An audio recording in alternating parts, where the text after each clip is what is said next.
The voice that keeps attacking you is not you. Buddha's teaching on inner critic, self-hatred, and living in a high-pressure world. There are many people who seem completely functional on the outside. They go to work, they talk to people, they handle responsibilities, they smile when they meet someone, they reply to messages, they solve problems, they sit through meetings, they earn money, they take care of others. But inside, they are under attack all day long, not from an outside enemy, but from the voice in their own head. That voice says, "How can you still fail at something this simple? Why are you still this weak? Why are other people so much further ahead?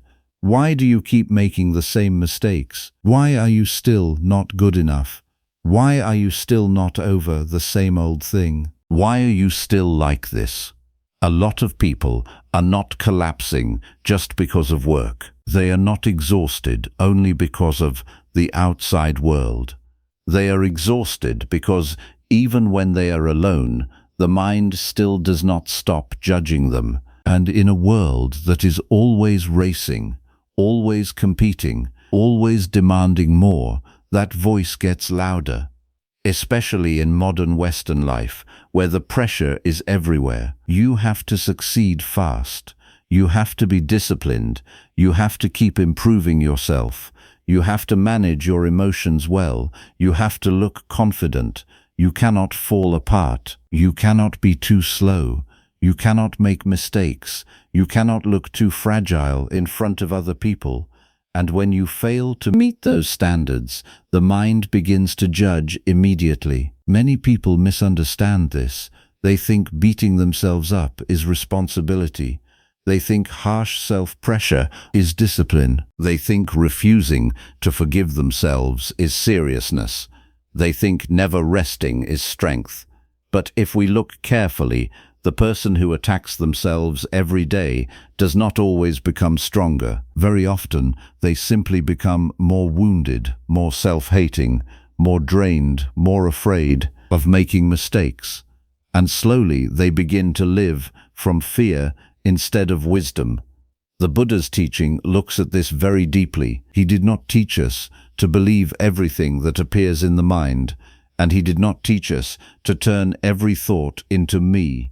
He taught clearly that form, feeling, perception, fabrications, and consciousness are impermanent. Whatever is impermanent is suffering. Whatever is suffering is not self. And what is not self should be seen as it really is. This is not mine. This I am not. This is not myself.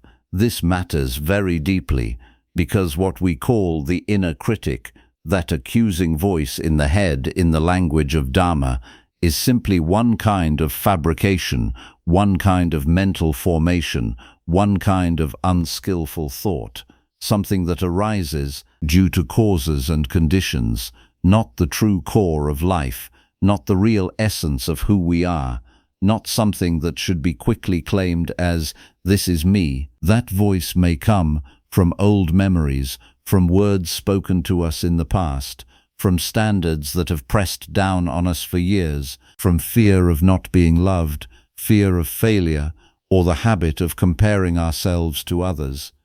But no matter where it comes from, once it arises, the most dangerous part is not just the voice itself. The danger is that we believe it, we take it in as identity, and then we live under that sentence all day. A thought arises and says, "You are not good enough." If we believe it immediately, the heart contracts, the body tightens, the whole day grows heavy. Then we begin to see everything through that same lens. One small mistake becomes proof that our whole life is a failure.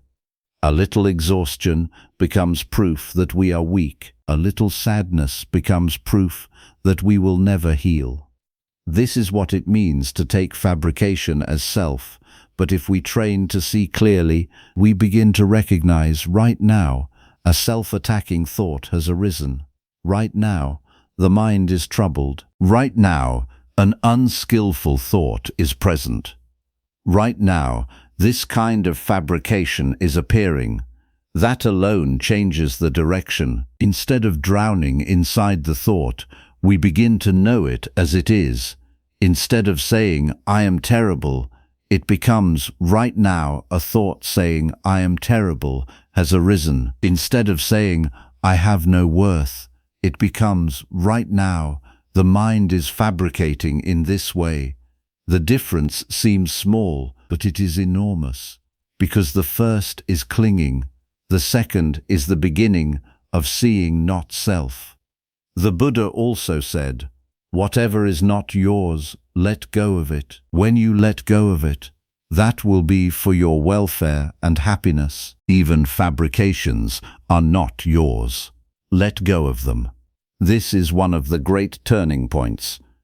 We do not need to receive every voice that appears in the head. We do not need to believe every accusation the mind produces.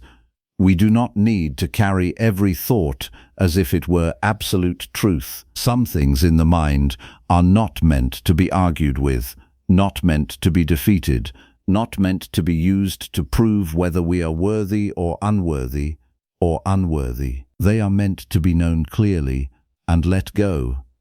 And letting go here does not mean suppressing it until it hardens. It does not mean pretending it is not there. It does not mean hating the thought in a second layer of violence.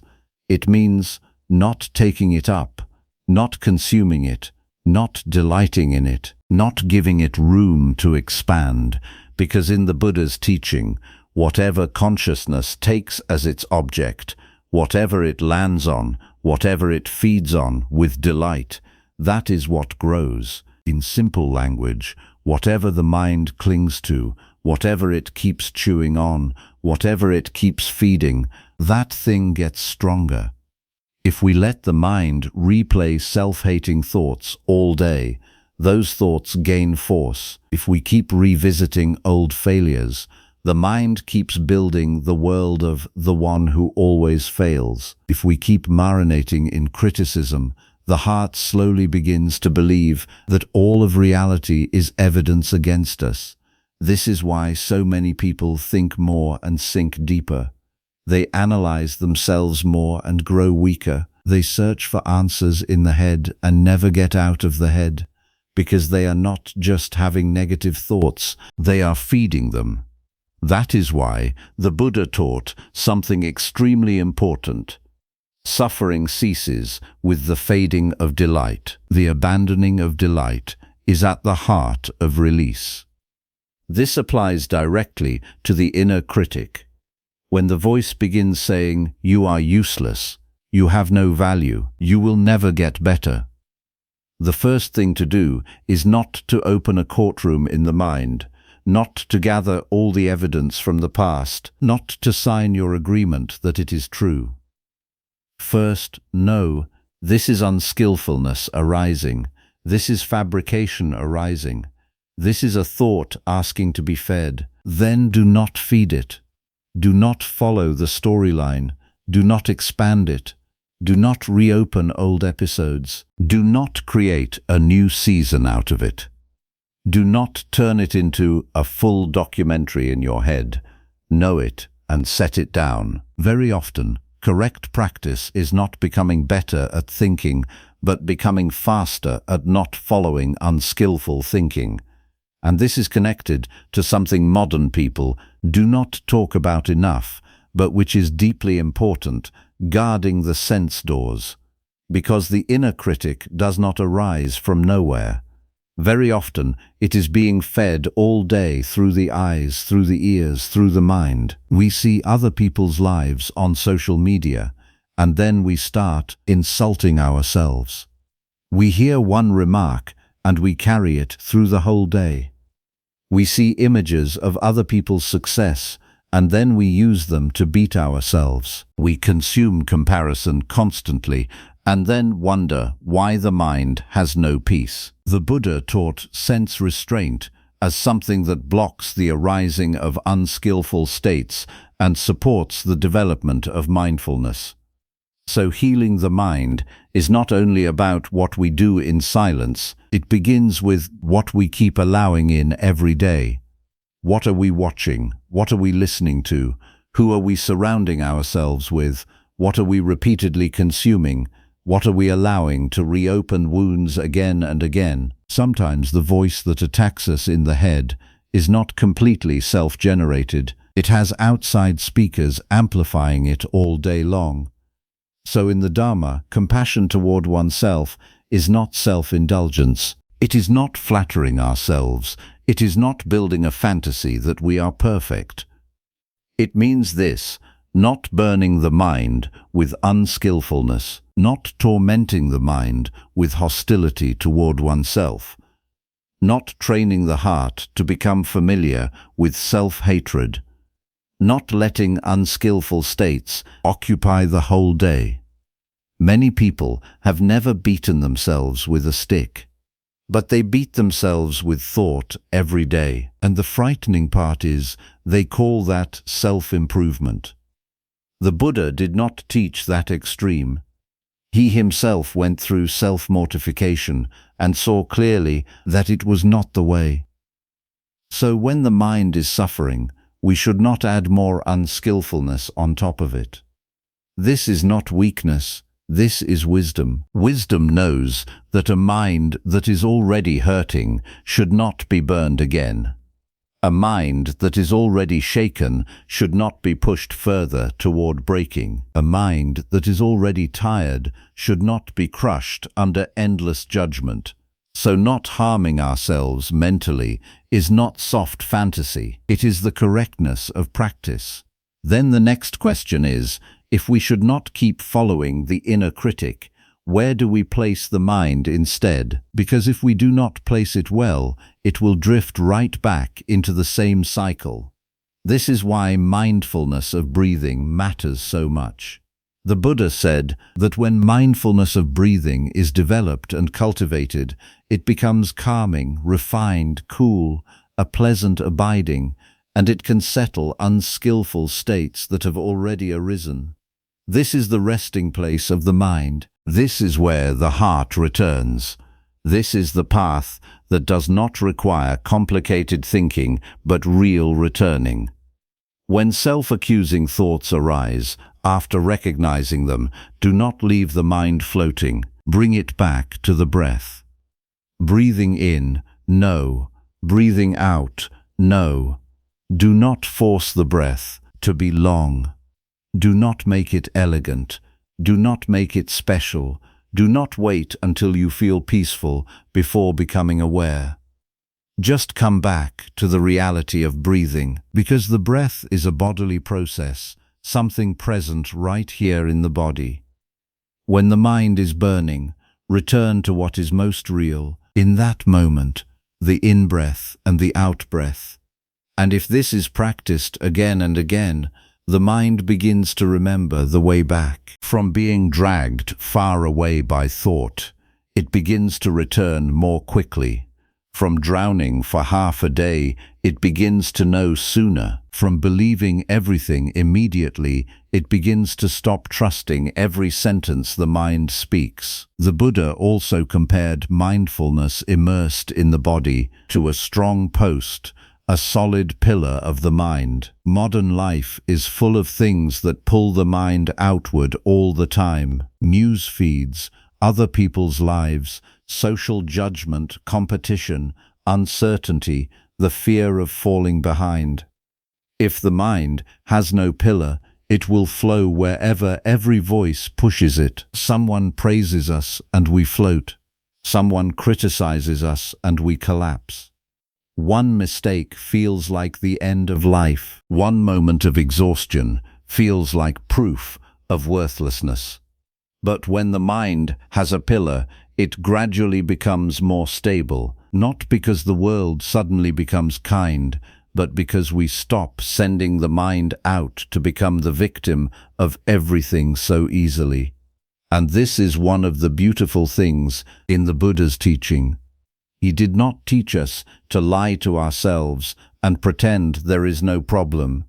He did not teach us to deny that painful thoughts exist. He did not teach us to paint over suffering with comforting colors. He taught us to see clearly that these things arise through causes and conditions, are impermanent, stressful, not self, and should not be clung to as me. And once they are known, we let go of what is not ours. We do not delight in it. We do not feed on it. We bring the mind back to the body. We bring the mind back to the breath. We keep practicing. We keep becoming familiar with the path. This is not worldly self-love. This is the ending of being an enemy to one's own mind. This is the beginning of relating to the mind correctly, in line with Dharma. So let me leave you with this, very directly. You do not need to believe everything the voice in your head says, and you do not need to hate yourself in order to be free from suffering. The thought that is attacking you may not be truth. It may simply be a fabrication that has arisen, asking you to accept it as identity. Do not accept it too quickly. Know it first. See it first. Then let it go. When you stop delighting in it, it slowly loses fuel. When you stop feeding it, it slowly weakens. When you stop taking it as self, it slowly loosens its grip on the heart. And when the mind begins to have a place to stay, with the breath as its dwelling, with mindfulness as its pillar, with wisdom seeing thoughts as they are, then one day the voice that once sounded like a judge in your head will be seen as only a passing condition, something that arises, lingers briefly, and fades away. And the heart will no longer need to run from itself. It will gradually become cooler, lighter, and more able to live with truth without hating itself. If you enjoy content like this, please follow, subscribe, and keep walking this path of Buddha's direct teaching with me.